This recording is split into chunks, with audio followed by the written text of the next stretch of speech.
बिल्कुल। अरे मतलब क्या है ना, यहाँ पे रिश्तेदार भी बहुत है।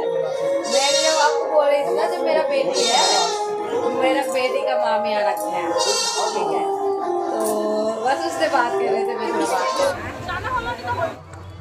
প্রতি বছরের ন্যায় এবছরও রীতি মেনে ধুমধামের সাথে অনুষ্ঠিত হচ্ছে আরামবাগের বিক্রমপুরের শ্মশান কালী পূজা। জানা যায় দীর্ঘ কয়েক বছর ধরে বছরের এই সময় করেই অনুষ্ঠিত হয় আরামবাগের বিক্রমপুরের এই জাগ্রত মা কালীর পূজা। পুজোকে কেন্দ্র করে প্রত্যেক বছরের মতো এবছরও সেজে উঠেছে মায়ের মন্দির প্রাঙ্গণ। এদিন সেখানে হাজার হাজার ভক্তের সমাগম ঘটেছে মায়ের পূজাকে কেন্দ্র করে। শুধু আরামবাগ নয়, দূর দূরান্ত থেকেও ভক্তরা আসেন নিজেদের মনস্কামনা জানাতে। জানা যায় এদিন পূজা দেখতে হাজার হাজার ভক্ত রাতে সেখানেই থাকবেন।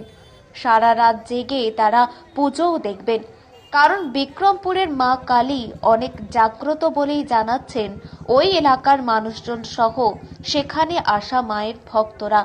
এদিন মায়ের পূজা তাই মহা ধুমধামের সাথেই সকলে আনন্দে মেতে ওঠে সেখানে উপস্থিত হয়ে। না আসার কারণ আজকের দিনটা আমাদের বিশেষ পুজো হয়, এমনিতে তিথি পুজো আমাদের হয়ই, আজকের দিনে একটু বিশেষ পুজো হয়। মাকে দিনে সব ভক্তদের সবার জন্য মা আশীর্বাদ দেন এখানে।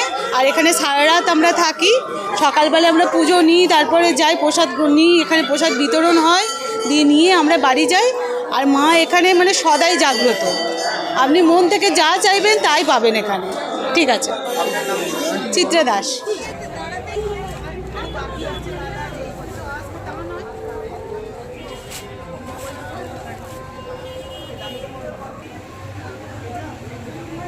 থেকে আসছি, এই তো মায়ের কাছে পুজো দিতে এসছি। হ্যাঁ হ্যাঁ, আজকের দিনটা খুবই ভালো, খুবই আমাদের কাছে খুবই স্পেশাল। হ্যাঁ হ্যাঁ, আমার নাম অঙ্কিতা ভট্টাচার্য।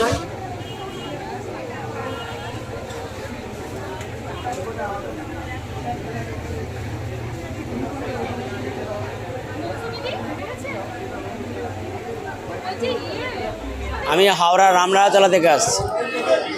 মায়ের কাছে আমি প্রতি বছরই আসি, বিগত প্রায় 25 বছর আসছি। ঠিক আছে, আজকের দিনে প্রায় আসতে থাকি।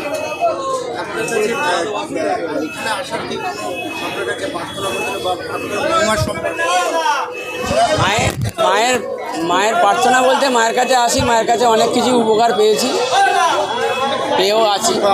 হ্যাঁ, মায়ের কৃপায় আসি। মায়ের কাছে এইটুকুন আশা করি যে প্রত্যেক বছর যাতে আসতে পারি। আমার নাম সুমিত মেদ্দা, কাশ্যপত্র।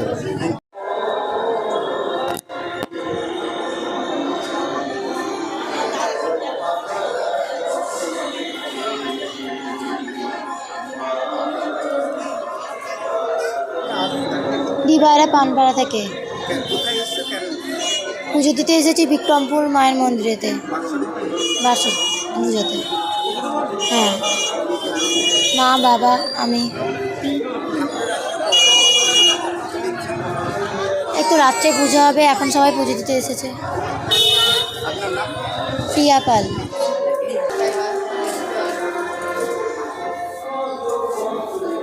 मेरा पूरा फैमिली यहाँ पे रहते हैं, आ गया।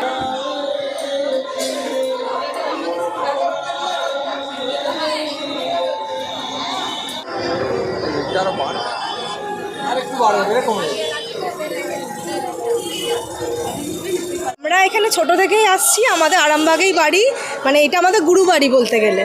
আর এখানে পুজো তো আমরা ছোটোবেলা থেকেই দেখছি, এই ব্যাপার। সারা রাত এবছর দেখার ইচ্ছে আছে, প্রতি বছর দেখা হয় না। আমি অ্যাকচুয়ালি আমার নিজের কাজের কারণে বাইরে চলে গেছি, মানে পড়াশোনার কারণে বেসিক্যালি। তো এবছর থাকার ইচ্ছে আছে। ঠাকুরের কাছে কি প্রার্থনা করবো এটা সম্পূর্ণই আমার ব্যক্তিগত ব্যাপার, এটা কি আমি অবশ্যই অবশ্যই মা তো সবাইকেই ভালো রাখেন, মা ভালো রাখবেন, মা ভালো রেখেছেন বলেই আমরা আবার বারবার আসি। অবশ্যই অবশ্যই। আমার নাম ইন্দিরা চন্দ্র।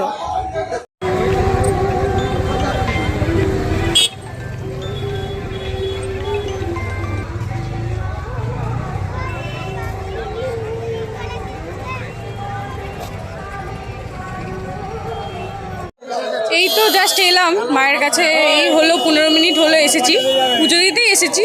পুজো দেবো চলে যাব, সেরকম থাকার কোনো প্ল্যান নেই। আগের বছরে এসেছিলাম আর এই বছর পুজো দিতে এসেছি। প্রতি বছর আসি না, আমার বিয়ের পর থেকে আসি। রিসেন্টলি আগের বছর আমার বিয়ে হয়েছে, তো আগের বছর এসেছিলাম পুজো দিতে আর এই বছর। সারা রাত থাকার কোনো প্ল্যান নেই। হ্যাঁ হ্যাঁ অবশ্যই, সবাই যাতে ভালো থাকে, সুস্থ থাকে। আমার শাশুড়ি মা, আমি, আমার ফ্যামিলি এসছে, আমার শ্বশুর মশাই, আমার হাজব্যান্ড।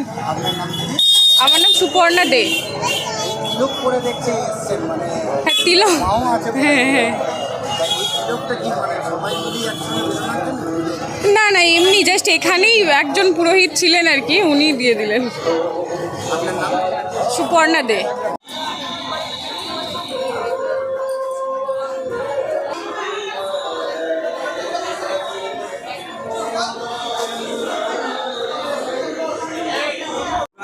এখানে বারুণী চতুর্দশীতে এখানে বাৎসরিক পুজো হয় বিক্রমপুরের কালীমায়, সেইভাবেই আজকে পুজো হচ্ছে। এখানে দূর দূরান্ত থেকে ভক্তরা আসেন এখানে, এবং দীর্ঘদিন ধরে এইরকমভাবেই পুজো হয়ে আসছে। মানুষের মধ্যে একটা আবেগ, এই ঠাকুর বিক্রমপুরে বিশালক্ষী মাকে নিয়ে একটা আবেগটা অন্যরকম ব্যাপার আছে। সারা রাত ধরে নয়, পুজো আরম্ভ হয়েছে দুপুর 12টা থেকে। দিনের বেলা পুজো হয়, ষোড়শোপচারের পুজো হয় মায়ের। এবার পুজো হবে রাত্রে, আবার হচ্ছে রাত্রে পুজো হয়। পুজো হয়, বলিদান হয়, আরতি হয়, ওটাও সারা রাত ধরেই হবে, 12টা নাগাদ শুরু হবে। হ্যাঁ সকালে পাবে, এখনও পাচ্ছে। সকালে যে পুজো হয়েছে তার প্রসাদ এখনই পাচ্ছে এই লাইনে। আবার রাত্রে যে ইয়ে হবে তার প্রসাদ সকালে পাবে। বিক্রমপুরে কালীমা। আমি তপন মুখার্জি। মন্দির কমিটির আমি কেউ নই, আমি একজন স্বেচ্ছাসেবক। এখন আরামবাগেই রয়েছে প্রাণ আইভিএফ ফার্টিলিটি সেন্টার। নিঃসন্তান দম্পতিদের মুখে হাসি ফোটানোর বিশ্বস্ত প্রতিষ্ঠান প্রাণ আইভিএফ ফার্টিলিটি সেন্টার। দক্ষিণবঙ্গের মধ্যে সর্ববৃহৎ এবং সর্বপ্রথম এআরটি গভর্নমেন্ট রেজিস্টার প্রাপ্ত আইভিএফ সেন্টার এখন আরামবাগেই। অল্প খরচে আইভিএফ পরিষেবা, বন্ধ্যাত্ব চিকিৎসার এক অভিনব অধ্যায়। প্রাণ আইভিএফ ফার্টিলিটি সেন্টার একেবারে অল্প খরচে পুরুষ ও মহিলার বন্ধ্যাত্ব পরীক্ষা, বন্ধ্যাত্ব চিকিৎসা সবকিছুই হয় আমাদের প্রতিষ্ঠানে। সুচিকিৎসার মাধ্যমে মা ও বাবা ডাক শুনতে পারবেন নিঃসন্তান দম্পতিরা। তাহলে আর দেরি কেন, আজই যোগাযোগ করুন প্রাণ আইভিএফ ফার্টিলিটি সেন্টারে। ঠিকানা বসন্তপুর, আমতলা, 2 নম্বর রেলগেট, আরামবাগ, হুগলি। যোগাযোগ নম্বর 7865858781 অথবা যোগাযোগ করুন 7908098172 এই নম্বরে।